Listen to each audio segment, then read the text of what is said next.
So I have so many quotes from the movie Money and Life that I want to share with you today.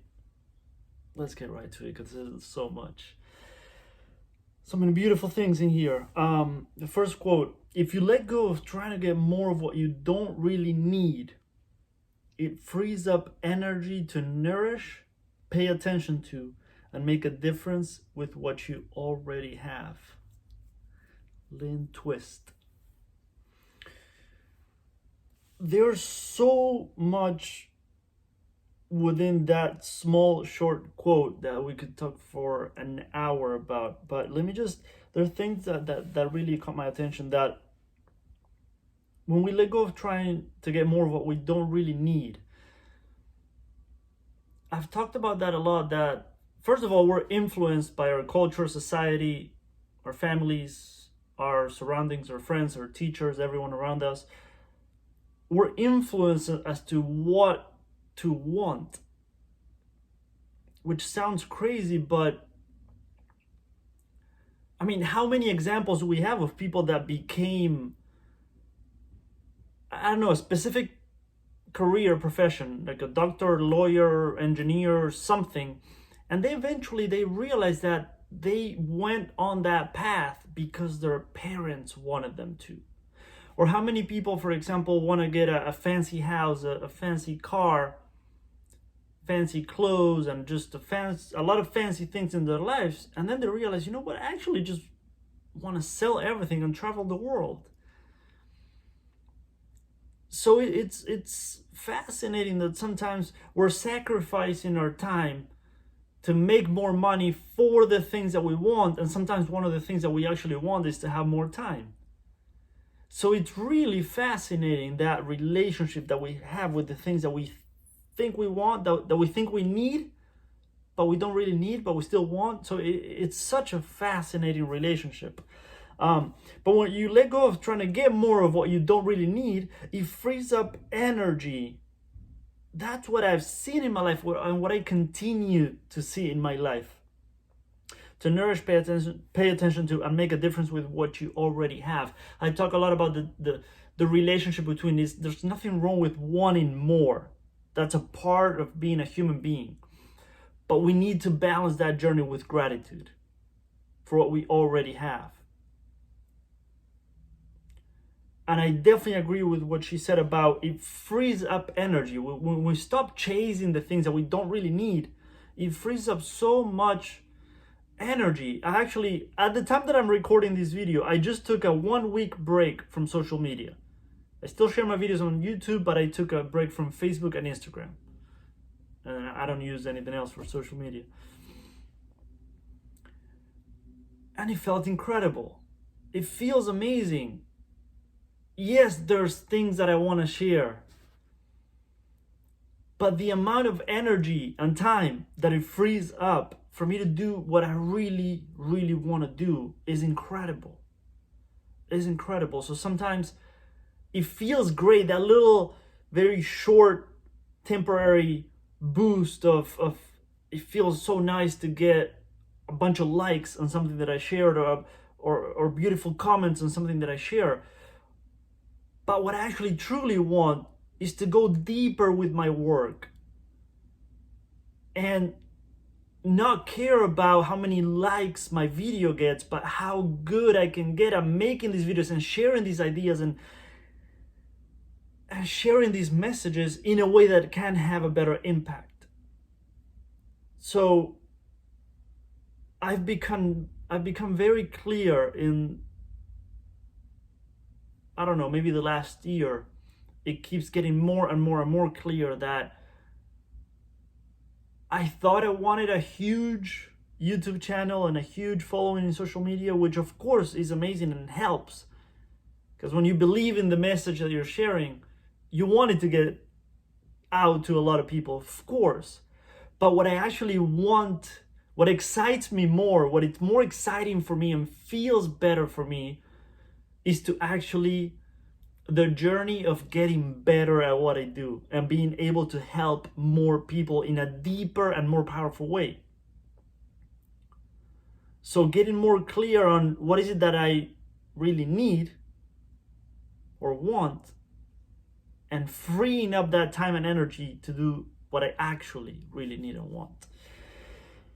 I'm going to go to the second quote because I could talk about this forever. I find it really fascinating. I don't know how to pronounce his name. I'm sorry. Ryan Eisler, Riane, first name. We humans, by the grace of evolution, receive neurochemical rewards of pleasure, which are endorphins, not only when we're cared for, but when we care for another. And I've made this point in so many of my videos that yes, you are the most important person in your life. You need to put yourself first, in my opinion and experience. And yes, fill your own cup before trying to give to other people. Yes. But at the same time, sometimes doing something for other people actually fills your cup. And I've seen this in my life so many times, that we have a tendency in spiritual communities, in the self-development industry, in our work, to make ourselves such a big focus, which is great, because we need that when we've spent most of our lives not paying attention to our needs, or emotional needs, or whatever it might be. But when we actually start to realize that the value and the beauty behind doing things for other people, it's incredible how much that helps. And I know I like the phrase of fill your own cup, and then what overflows is for others. And I use that phrase a lot. And at the same time, I recognize the reality, or maybe the possibility, that actually doing things for other people also fills your own cup. Not when you're exhausted, not when you're overwhelmed, frustrated, or going through a lot yourself, but when you can, when it feels good, when you're ready, when you have the energy, when you have the time, and you do things for other people, it does fill your own cup. It does fill your own cup, in my experience. And I'll share more about this when we get to the last quotes. Someone else said also, the greatest gift we have is the gift of life and community, not money. So at the core, there's a call to generosity. That goes together with the last thing I shared. And it's beautiful. It's beautiful. And there's a question that I love questions that we tend not to think deeply about these things sometimes. But the question that I want to offer to you today, and you can meditate on this, you can journal on this question: what makes you feel truly wealthy in your life?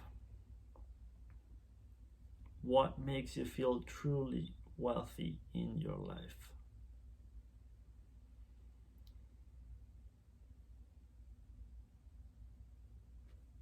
Last 2 points that I want to make. Someone said we exist to connect, and I thought that was beautiful. We exist to connect. I always talk about what is it that we really want as human beings, that we think. And there's nothing wrong with these things, of course, but we think we want money. We think we want the looks and the fancy car and the fancy house. And we think we want maybe the fame or the social media likes and all that stuff. But at the core, what is it that we really want? I'm very curious about this question. I'm genuinely curious about what is it that we actually really want. And I do believe that connection is definitely one of them. Connecting with other human beings. If you think about what's really underneath social media, like what actually goes on in social media, the desire that's behind that might be connection. That might be the biggest desire there. So it's an interesting thing to think about. And then the last one that I want to share, and I'll go into some examples in my own life that have been incredible. Someone said, Orland Bishop, fascinating man. I haven't dove deep into his work, but fascinating man. Wealth is the tendency of the human being to stand with each other and to stand for each other's potential in the world. To stand with each other and stand for each other. That goes with the last 3-4 quotes that I shared. That I do believe that what we really want is that thing, is connection, is helping each other, learning from each other, growing together, sharing our experiences. And there's so much more than just the superficial things that we want, which they're all fine. We all want money. I talk about this all the time. We want money. It's not to make money the enemy. It's not to pretend like we don't care about money. It's not to pretend like we don't want money. Because it's not fun to be stressed about your finances all the time. Let's be honest. Let's get real, right? Get real about how you feel. And all these things I shared about community and helping each other, I realized my pattern for the past 4 or 5 years has been, I work my ass off in the summer and the season here where I live, and then in the winter I've traveled around the US. So when I'm here, I'm very stressed out. The summer for me has always been very stressful, incredibly busy.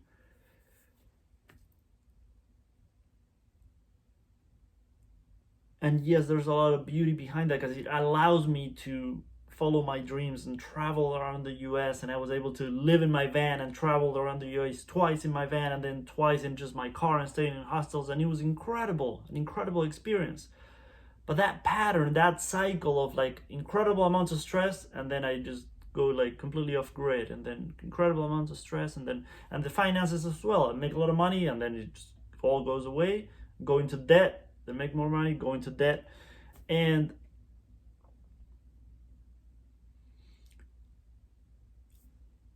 the money aspect is amazing, and it feels great when I make a lot of money, when I receive a lot of money, but I wonder if it just feels great to the part of me that doesn't feel safe without money, that doesn't feel free without money, that doesn't feel, that can't relax when I don't have money, which is understandable. I understand that part. But then there's another part of me that the rewards, kind of like the quote that the woman shared, that we get that neurochemical reward of pleasure when we are cared for, but also when we care for others. That making money, like I said, it feels good, and it feels good temporarily, but the things that we do for other people, we never forget that, and they never forget that.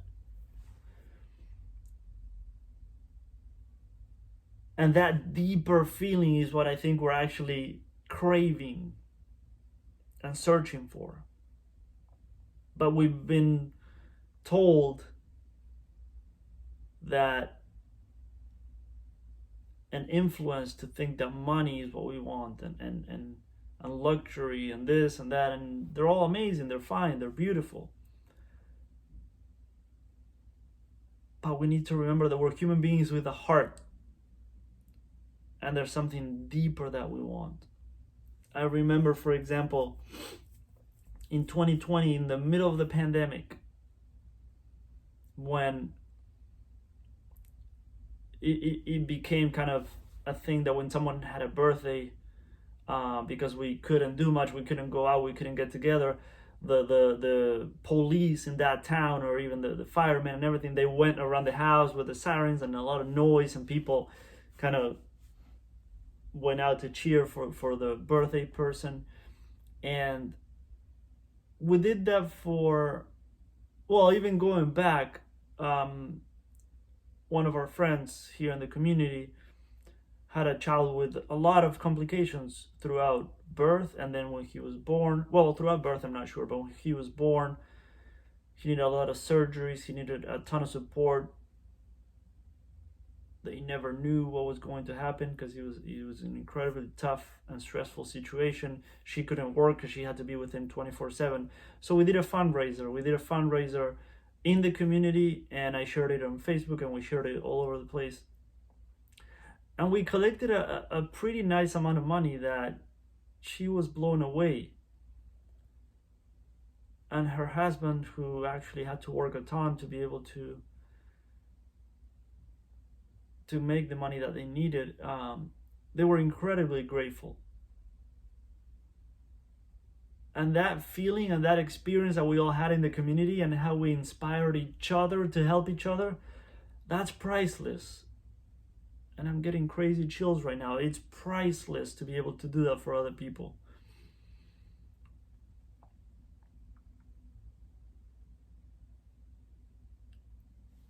And on his birthday, his 1 year birthday, which they always thought he wasn't going to survive. Even he was always like, they didn't know if he was going to survive another week, and another month, and another week, and another week, and another week. And on his 1st-year birthday, it was in the middle of the pandemic. So I called the cops, and they agreed to meet us. We're gonna go, a bunch of us. It was like 8 cars, and the cops went by. So it was one in the front, one in the back, and then all of us in the middle. We drove by the house, and they were with him outside. Everyone was cheering him, all the neighbors and everyone, and we went by with balloons and the cars and everything. And he's 1 year old. He's not going to remember that. He might not remember that. But his family,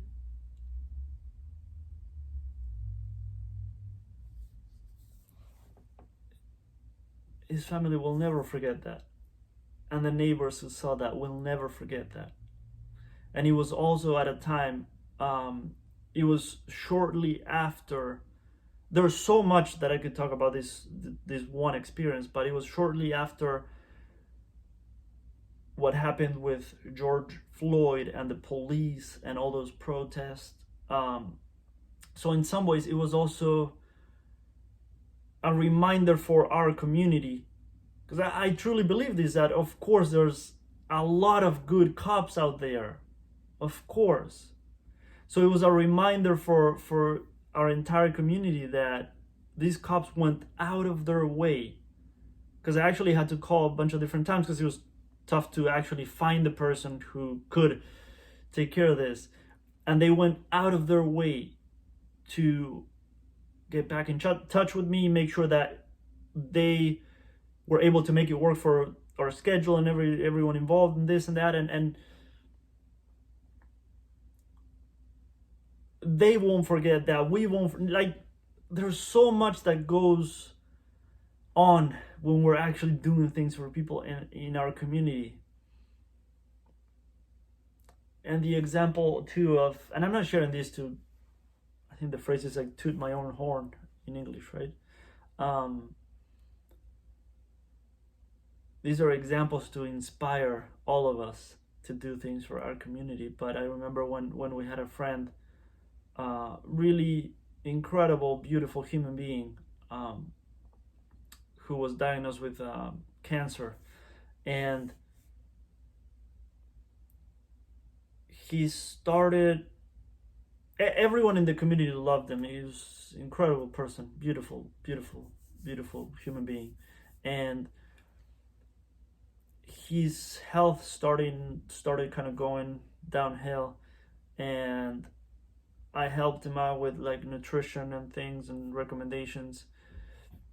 And I also, we talked about, and 1 second. Oh, one. That was funny. Someone dropped a package. Um, when he he was getting worse, and I mentioned to him the fact that I do Reiki. Not a lot of people know that, and I asked him if he wanted.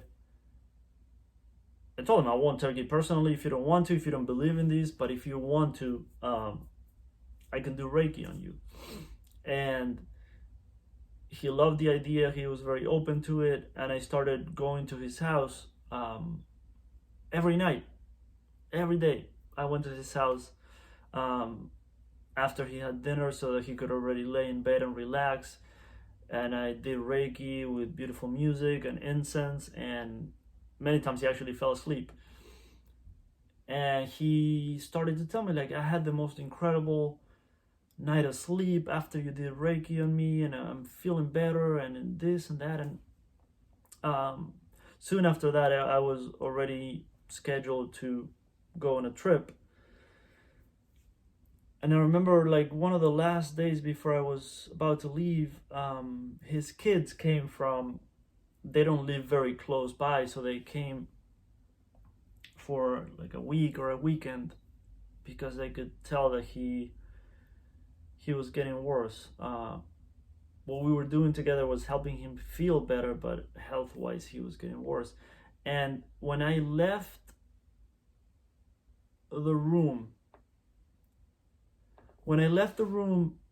after the Reiki session, and the kids were in the living room, young kids, both younger than me at the time, and I can't remember their ages specifically, but one might have been like late high school and the other in college.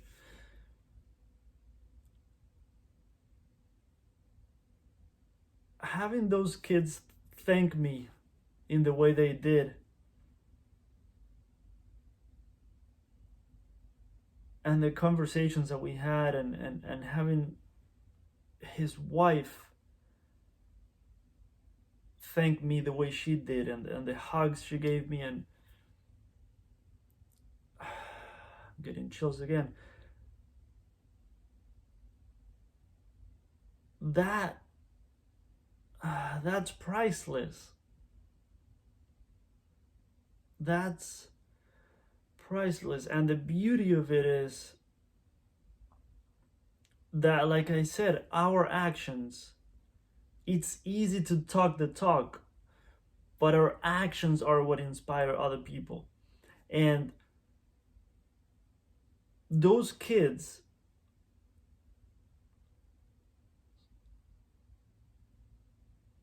saw someone they never met go out of his way to help their dad.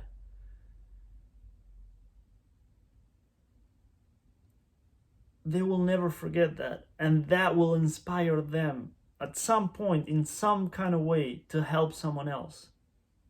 And if it doesn't, that's fine. But that little seed that's planted deep within our hearts,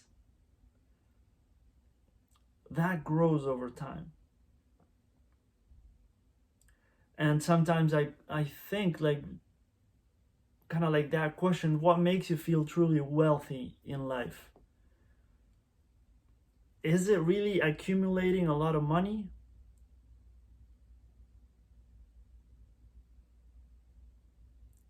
Or is it having that sense of connection, community, and a deeper feeling of,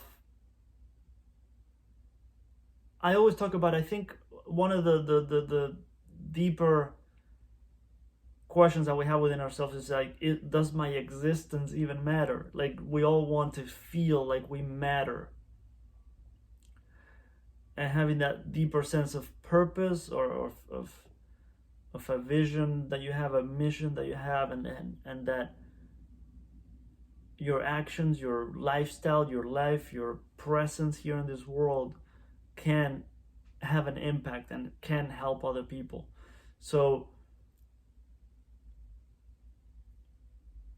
I'm not saying making money is not important. I'm not saying making money is not amazing and it's not beautiful, and it has its value, and there's a lot of beautiful things that can also be done with money. But I just invite you and I invite myself to remember and realize that there's other ways of providing value for people and having value in your own life, other ways of having beautiful impact in people's lives and in your own life, and filling your own cup and experiences those deeper things that we actually want to experience. And it might not be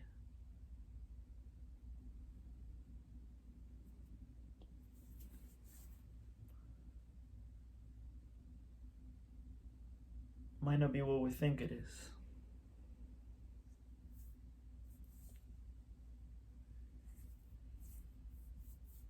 I don't know. I like to think about these things and share my thoughts. I hope they help in some way. I hope they do. I hope I inspired someone. I remember the movie Paid Forward. If you haven't seen that movie, it's a beautiful movie, very inspirational movie. And that's more of how I want to live my life.